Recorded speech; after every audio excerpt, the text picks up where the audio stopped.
हरियाणा में आगामी चुनाव को देखते हुए राजनीतिक सरगर्मियां हैं। ऐसे में राजनीतिक दलों के बीच बयानबाजी का दौर भी है। कांग्रेस नेताओं के बीजेपी के खिलाफ बयान सामने आ रहे हैं। अनिल विज ने इस पर प्रतिक्रिया दी। देखिए क्या कुछ कहा है।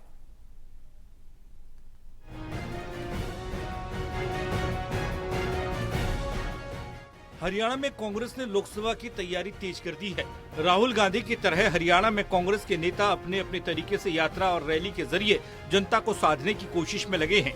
जहां भूपेंद्र हुड्डा और दीपेंद्र हुड्डा कांग्रेस जन आक्रोश रैली निकाल रहे हैं, तो वहीं कुमारी शैलजा और रणदीप सुरजेवाला के साथ किरण चौधरी ग्रुप में जन संदेश यात्रा निकाल रही है, जिसमें बीजेपी को घेरने की कोशिश हो रही है।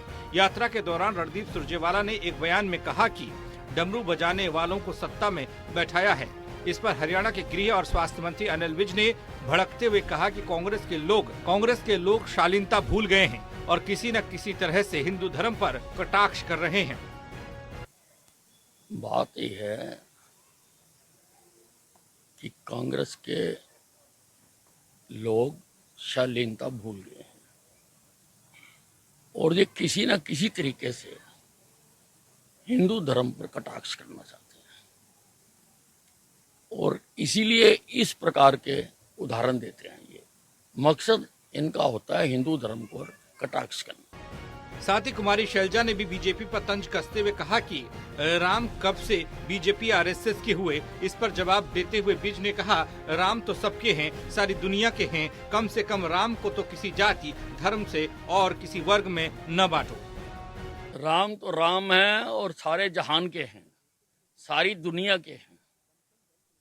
अब राम जी को तो कम से कम ये धर्म जाति वर्ग में मत बांटो। राम सबके हैं, सबके लिए हैं, सबके लिए ही ये जो राम मंदिर बना है, जिससे कांग्रेस पार्टी और उनके सहयोगी तिल मिलाए हुए हैं और इस तरह के नफरत भरे बयान जारी करते हैं। राम तो सबके हैं, आदर्श पुरुष उनको माना गया।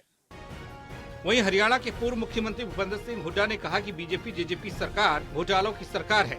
इस पर अनिल विज ने हंसते हुए कहा कि बड़ी हंसी आती है जब कोई खुद ईडी की पेशी से गुजर रहा हो और दूसरों पर आरोप लगा रहा हो। अगर कोई तथ्य है आपके पास तो बताएं, उस पर कार्रवाई करेंगे, चाहे वो कोई भी हो। फिलहाल चुनाव को देखते हुए राजनीतिक पार्टियों के बीच आरोप प्रत्यारोप का दौर है। नेता एक दूसरे को घेरते हुए नजर आ रहे हैं और ये दौर आने वाले दिनों में और ज्यादा बढ़ता हुआ दिखाई देगा। अंबाला से कृष्ण बाली, टोटल न्यूज।